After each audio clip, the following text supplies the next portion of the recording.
दोस्तों, आज जो कहानी मैं आपको सुनाने वाला हूँ वो एक ऐसी जगह की है जहाँ रोज हजारों बच्चे पढ़ने जाते हैं, जहाँ किताबें हैं, कक्षाएं हैं, दोस्त हैं और सपने हैं, जहाँ चाक की खरखराहट होती है, जहाँ बच्चों की हंसी होती है, जहाँ घंटी की आवाज पर सब भागते हैं।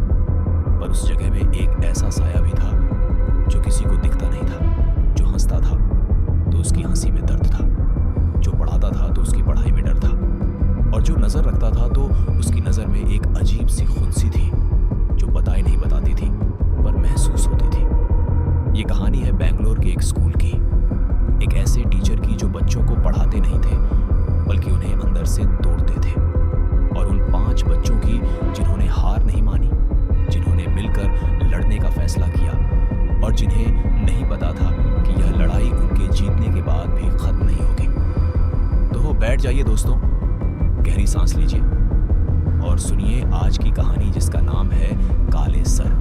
बेंगलोर, कर्नाटक की राजधानी। इसे कहते हैं भारत का सिलिकॉन वैली। यहाँ बड़ी बड़ी कंपनियां हैं, चौड़ी चौड़ी सड़कें हैं, हरे भरे बगीचे हैं और एक ऐसी हवा है जो हमेशा थोड़ी ठंडी रहती है, चाहे बाहर कितनी भी गर्मी हो। यह शहर सुबह जल्दी जागता है।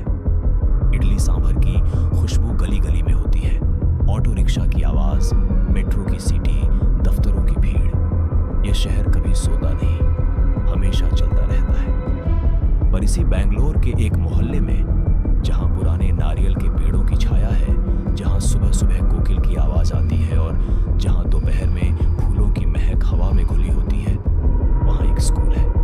उसका नाम है सरस्वती विद्या मंदिर।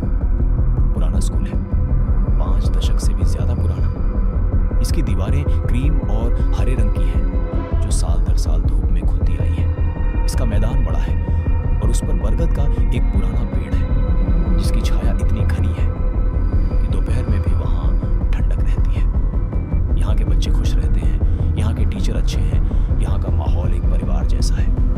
कम से कम पहले ऐसा था, जब तक कृष्णमूर्ति सर नहीं आए थे। उस साल 7वीं कक्षा में एक नए टीचर आए, कृष्णमूर्ति सर। विज्ञान पढ़ाते थे। मुझे दुबले, चेहरे पर मोटे कांच के चश्मे, जिनमें से उनकी आंखें और बड़ी दिखती थी। बाल हमेशा तेल लगाकर पीछे की तरफ सीधे करे हुए। उनकी शर्ट हमेशा बटन तक बंद होती थी, यहाँ तक कि गर्मी में भी। उनके जूते इतने चमकदार होते थे कि उनमें अपना चेहरा दिख सके। वो हंसते बहुत कम थे, बोलते बहुत कम थे, पर उनकी आंखें हमेशा बोलती थी, और उन आंखों में जो भाव था वो किसी को समझ नहीं आया। वो भाव बहुत ठंडा था, जैसे किसी ने उनकी आंखों की रोशनी बुझा दी हो और अंदर से कोई और देख रहा हो। पहले दिन बच्चों ने सोचा कि शायद नए हैं, थोड़ा वक्त लगेगा। सब टीचर पहले दिन थोड़े अजीब लगते हैं। 7वीं कक्षा में 5 बच्चे थे जो हमेशा साथ रहते थे। पहली थी आरुषि, बेंगलोर की ही रहने वाली, मल्लेश्वरम इलाके की। चटपटी, हाजिर जवाब, हर सवाल का जवाब उसके पास होता था। विज्ञान उसका सबसे पसंदीदा विषय था। कक्षा में सबसे आगे बैठती थी। उसकी आंखें हमेशा उत्सुक रहती थी, जैसे हर चीज को देखकर समझना चाहती हो। माँ घर पर काम करती थी और पिताजी एक सरकारी दफ्तर में थे। आरुषि उनका एकलौता बच्चा था और उसे हर चीज में सबसे आगे रहना था। दूसरा था करण, उत्तर प्रदेश के लखनऊ से आया था। 2 साल पहले उसका परिवार बेंगलोर शिफ्ट हुआ था, जब पिताजी को एक टेक कंपनी में नौकरी मिली थी। हिंदी उसकी पहली भाषा थी, इसलिए कन्नड़ बोलते वक्त वो थोड़ा अटकता था, पर दोस्त बनाने में उसे देर नहीं लगती थी। शरारती था,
आरुषि ने लिखा अंधेरा, करण ने लिखा अकेलापन, मीनाक्षी ने लिखा नाकामी, आकाश ने लिखा ऊंचाई, रिया ने थोड़ा सोचा और लिखा कुछ नहीं।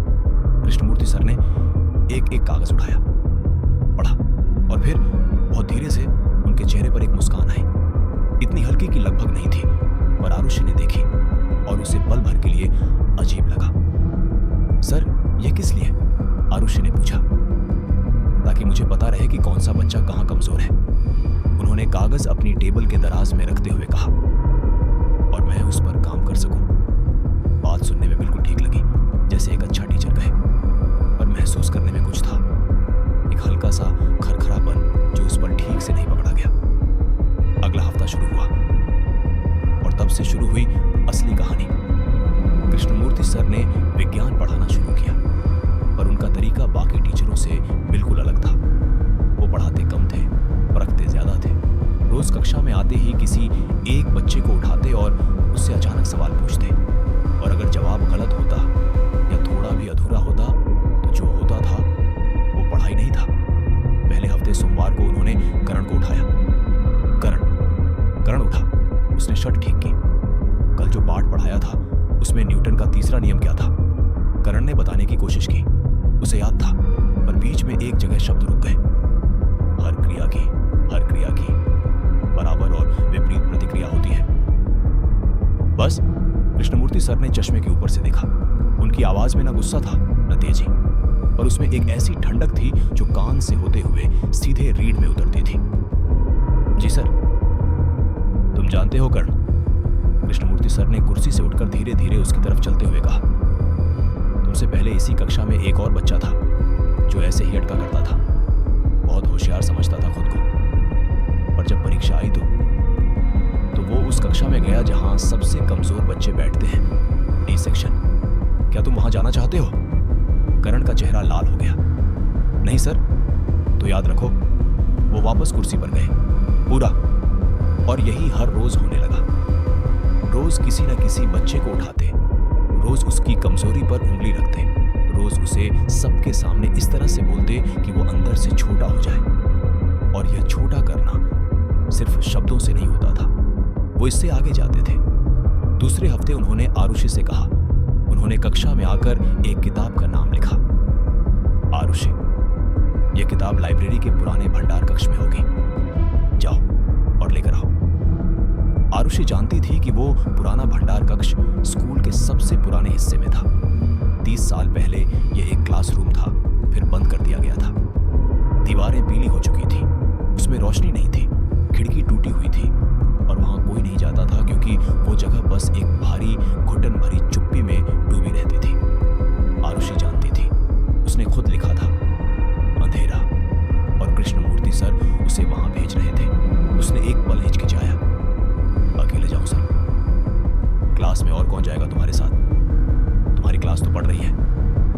आरुषि को पसीना आ गया, पर उसने ऊपर से दिखाया नहीं। वो गई। भंडार कक्ष की तरफ जाते हुए कॉरिडोर लंबा था, उसके पांव की आवाज उस खाली गलियारे में गूंजती थी। एक एक कदम जैसे जोर से बोलता था। उसने अपने मोबाइल की टॉर्च जलाई, पर स्कूल में मोबाइल रखना मना था, इसलिए वो छिपा कर रखती थी। टॉर्च की रोशनी पतली थी, पर थी। दरवाजा खोला। भंडार कक्ष में धूल थी, पुरानी किताबों की गंध थी, थोड़ी खट्टी, थोड़ी मिट्टी जैसी। टूटी खिड़की से बाहर की थोड़ी सी रोशनी आ रही थी, पर वो भी बस एक पतली लकीर थी, बाकी सब अंधेरा था। आरुषि ने टॉर्च चारों तरफ घुमाई। किताबें थी, पुरानी अलमारियां थी, जमीन पर धूल जमी थी और एक कोने में एक पुरानी कुर्सी थी। उस कुर्सी पर कोई बैठा था। आरुषि की सांस रुक गई। उसने टॉर्च उस तरफ की। एक जैकेट थी, पुरानी काली जैकेट जो कुर्सी के पीछे टंगी थी, हवा से थोड़ी हिल रही थी। आरुषि ने गहरी सांस ली, किताब ढूंढी, उठाई और वो वहां से भागी। जब कक्षा में वापस पहुंची तो उसका चेहरा सफेद था, हाथ थोड़े कांप रहे थे और माथे पर पसीना था। कृष्णमूर्ति सर ने उसे देखा, उनके चेहरे पर वो धीमी मुस्कान आई। ठीक है, बस इतना, न तारीफ न सवाल, बस यह जानना कि काम हो गया। ये पांचों बच्चे अब रोज स्कूल जाने से डरने लगे थे। सुबह उठते थे तो पेट में दर्द होता था। वो दर्द जो असली नहीं होता पर होता जरूर है। खाना ठीक से नहीं खाते थे, रात को सोने में देर लगती थी। माँ बाप पूछते थे तो कह देते थे कि कुछ नहीं, बस थके हुए हैं। पर असल बात वो नहीं बता पाते थे, क्योंकि एक दिन कृष्णमूर्ति सर ने पूरी कक्षा को बहुत शांत आवाज में, बिल्कुल सामान्य तरीके से, जैसे मौसम के बारे में बात कर रहे हो, कहा था, ये बात ध्यान में रखना, इस कक्षा में जो होता है वो यही रहेगा। अगर किसी ने घर जाकर कुछ बताया तो मैं गारंटी नहीं दे सकता कि उस बच्चे का इस स्कूल में भविष्य क्या होगा। ये मेरे हाथ में नहीं रहेगा। बच्चों ने माना कि वो उन्हें फेल कर देंगे या स्कूल से निकलवा देंगे, और डर से कोई बोल नहीं पाया। एक महीना ऐसे ही गुजरा। कृष्णमूर्ति सर का एक एक काम बहुत हिसाब से था। वो कभी शारीरिक सजा नहीं देते थे, कभी चिल्लाते नहीं थे। उनकी आवाज हमेशा शांत रहती थी, पर उनके शब्द बहुत धारदार होते थे। एक दिन उन्होंने करण को लंच में अकेला बैठाया। आज लंच में करण अकेला बैठेगा, उन्होंने पूरी कक्षा से कहा। कोई उसके पास नहीं जाएगा। बच्चों ने एक दूसरे को देखा, कर्ण को देखा। सबकी आंखों में सहानुभूति थी, पर किसी ने कुछ नहीं किया। लंच में कर्ण अकेला बैठा। उसने टिफिन खोला, खाना घर से माँ ने बना कर दिया था, आलू पराठे और दही, उसकी पसंदीदा चीजें। पर उस दिन खाना खाया नहीं गया। वो बस वहां बैठा रहा, उस मैदान के एक कोने में, बरगद के पेड़ की छाया से दूर, जहां कोई नहीं था। उस शाम घर लौटते हुए करण ने पूरा रास्ता खिड़की से बाहर देखते हुए गुजारा। घर पहुंचकर माँ ने खाना परोसा, पर उसे भूख नहीं थी। वो अपने कमरे में गया, दरवाजा बंद किया और रोया, पर माँ को नहीं बताया। यही होता रहा हर हफ्ते, हर दिन। मीनाक्षी को एक बार उन्होंने कहा था, तुम जानती हो मीनाक्षी, याददाश्त सिर्फ किताबें याद करने से नहीं होती। असली याददाश्त वो होती है जो जिंदगी में काम आए, और तुम्हारी याददाश्त सिर्फ पन्नों तक सीमित है। असल जिंदगी में तुम कहीं नहीं जाओगे। मीनाक्षी ने उस दिन रात को अपनी मां को बताया नहीं, पर रात को सोते हुए उसने सोचा कि क्या सच में वो कहीं नहीं जाएगी। आकाश को एक बार चौथी मंजिल के बाहरी बालकनी में भेजा गया। कहा कि वहां एक प्रोजेक्टर रखा है जो कक्षा में चाहिए। आकाश को ऊंचाई से डर लगता था। वो बालकनी के किनारे पर गया, नीचे देखा। मैदान बहुत नीचे था। उसके पांव कांपे, उसके हाथ रेलिंग पर जम गए। उसने किसी तरह प्रोजेक्टर उठाया और वापस आया। कृष्णमूर्ति सर ने बस इतना कहा, अगली बार और जल्दी आना। और रिया पर सबसे ज्यादा नजर थी, क्योंकि रिया ने लिखा था कि उसे किसी चीज से डर नहीं लगता। एक दिन कृष्णमूर्ति सर ने रिया को खड़ा किया। रिया, तुमने मुझे बताया था कि तुम्हें किसी चीज से डर नहीं लगता। हाँ सर, पर हर इंसान को डर लगता है, और जिसे डर नहीं लगता वो या तो झूठ बोल रहा होता है या उसे अभी तक असली डर नहीं मिला। सर, मुझे सच में डर नहीं। अच्छा। कृष्णमूर्ति सर कुर्सी से उठे। वो धीरे धीरे रिया की तरफ चले। उनके जूतों की आवाज कक्षा की चुप्पी में साफ सुनाई दे रही थी। तो आज से मैं तुम्हें असली डर दूंगा, और जब वो दिन आएगा जब तुम यहां आकर कहोगी कि सर मुझे डर लग रहा है, उस दिन मैं तुम्हें माफ कर दूंगा। रिया ने उनकी आंखों में देखा। उनकी आंखें शांत थीं, इतनी शांत कि डरावनी थी। उस दिन से कृष्णमूर्ति सर ने रिया पर एक अलग तरह की मेहनत शुरू की। रोज उसे उठाते, रोज उससे कोई ना कोई ऐसा सवाल पूछते जिसका जवाब गलत हो जाए, और जब जवाब गलत होता तो पूरी कक्षा को हंसाते। सुनो सबको, रिया को यह भी नहीं पता और इसे डर नहीं लगता। एक दो बार कक्षा के दूसरे बच्चे हंसे, पर ज्यादातर बच्चों ने नहीं हंसा, क्योंकि वो जानते थे कि अगली बारी उनकी है। 2 महीने बीत गए। कक्षा में माहौल पूरी तरह बदल गया था। पहले जो बच्चे हंसते थे वो अब सिर झुकाकर बैठते थे। पहले जो सवाल पूछते थे वो अब चुप रहते थे। पहले जो आपस में बात करते थे वो अब डर के मारे अलग अलग रहते थे, और पांचों दोस्त आपस में मिलते थे तो एक ही सवाल था, ये कब तक चलेगा। एक दिन शाम को स्कूल के बाद पांचों पुराने बरगद के नीचे मिले। सूरज ढल रहा था। बरगद की जड़ों के बीच वो बैठे थे। कुछ करना होगा, आरुषि ने कहा। पर क्या करें, करण ने पूछा। उसकी आवाज में थकान थी। बड़ों को बताई तो वो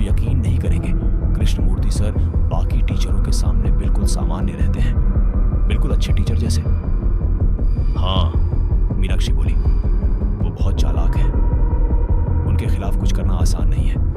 हमारे पास सबूत नहीं है, पर हम 5 हैं, रिया ने कहा। पहली बार उसकी आवाज में वो पुरानी बोल्डनेस नहीं थी। और हम बच्चे भले हों, बेवकूफ नहीं है। आकाश जो चुप बैठा था वो बोला, मेरे पास एक विचार है। सबने उसकी तरफ देखा। मेरे पास एक पुरानी स्मार्ट वॉच है, उसमें एक छोटा सा माइक लगा है। अगर हम कृष्णमूर्ति सर की बातें रिकॉर्ड कर सकें, उनका असली चेहरा किसी को दिखाए, तो शायद कुछ हो सकता है। पर अगर उन्होंने देख लिया, करण ने पूछा। देखने नहीं देंगे, आरुषि बोली। और अगर पकड़े गए तो वो हमें और परेशान करेंगे, मीनाक्षी ने सोचकर कहा। इसीलिए सावधान रहना होगा, आकाश ने कहा। अगले दिन आकाश ने वो स्मार्ट वॉच पहनी, कलाई पर थी, ऊपर से शर्ट की आस्तीन ढकी हुई थी। माइक चालू था, पर उस दिन कृष्णमूर्ति सर ने कुछ खास नहीं किया, बस सामान्य पढ़ाई।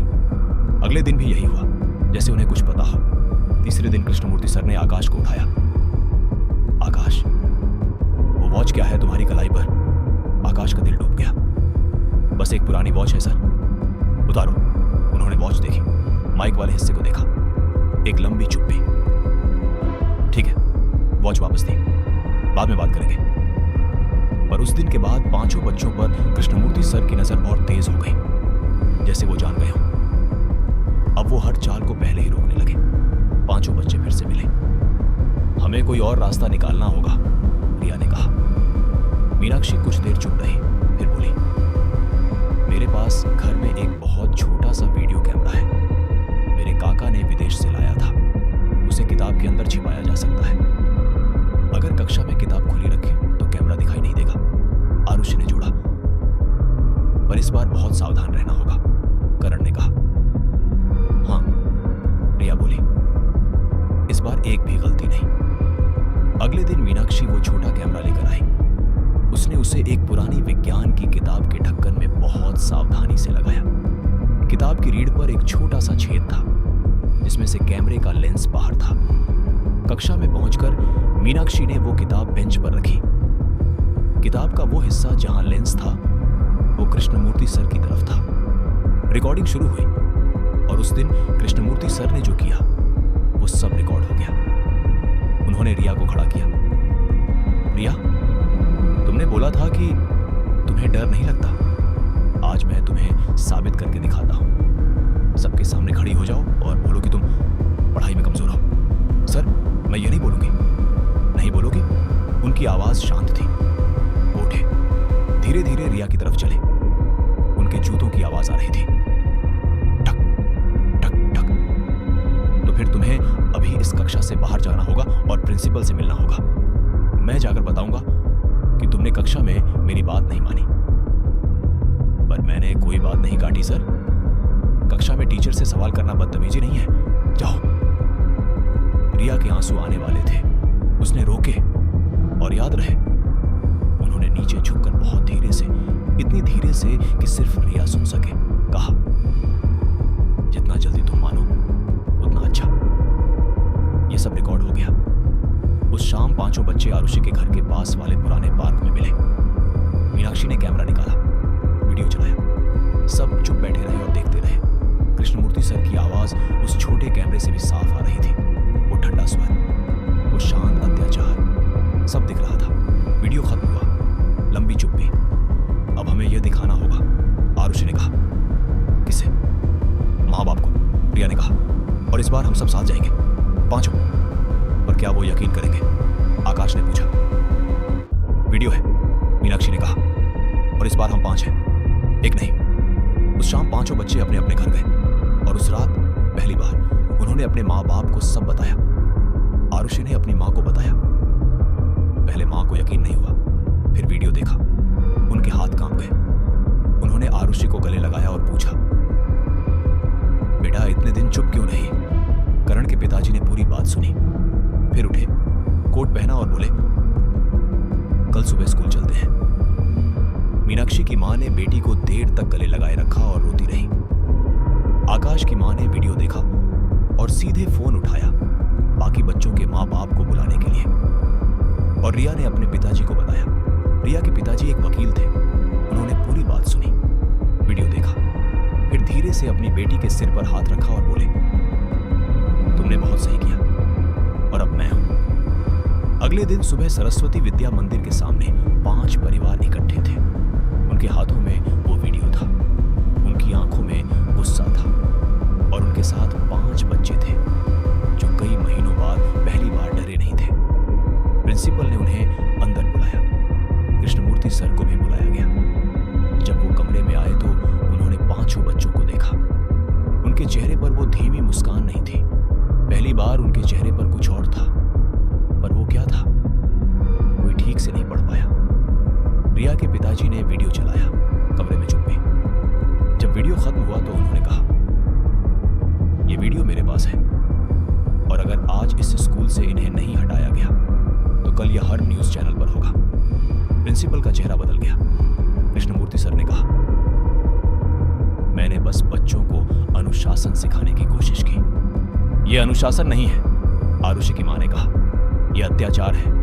उस दिन कृष्णमूर्ति सर को स्कूल से हटा दिया गया और 7वीं कक्षा के बच्चों ने पहली बार महीनों बाद खुलकर सांस ली।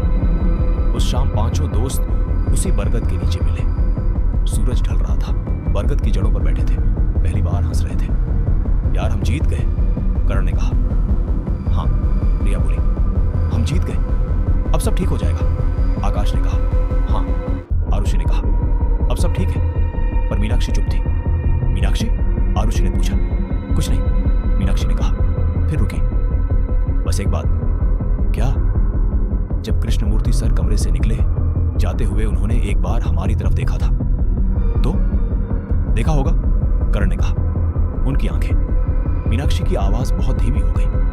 उनकी आंखों में जो होता है जब कोई हारता है वो नहीं था। तो क्या था? मीनाक्षी ने एक पल रुककर कहा, इंतजार। 2 हफ्ते बाद स्कूल में नए विज्ञान टीचर आए। रमेश सर हंसमुख, अच्छे, बच्चों से मजाक करते थे, सब खुश थे। 1 महीना शांति से गुजरा। पर एक दिन शाम को देर से, जब स्कूल लगभग खाली था, आरुषि अकेली घर की तरफ जा रही थी। सड़क पर कम लोग थे। नारियल के पेड़ों की छाया लंबी हो गई थी। शाम की आखिरी रोशनी पीली थी। उसे लगा कि कोई पीछे पीछे चल रहा है।